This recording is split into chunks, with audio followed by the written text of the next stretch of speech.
Do we have free will in heaven? Many believers wrestle with the question of free will in heaven. If we will have free will in God's eternal kingdom, how can there be no sin? And if God could create a world where free will exists without sin, why didn't he do so from the beginning? First, the Bible reveals that heaven is a place of perfect holiness, where sin cannot dwell. Revelation 21:27 says, "Nothing impure will ever enter it, nor will anyone who does what is shameful or deceitful, but only those whose names are written in the Lamb's book of life."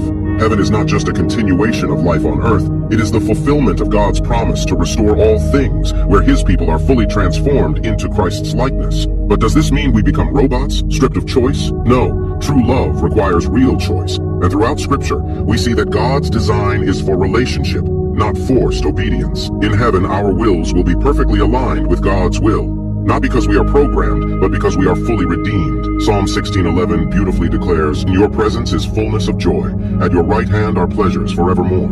In heaven, our deepest desires will be to love, worship, and glorify God.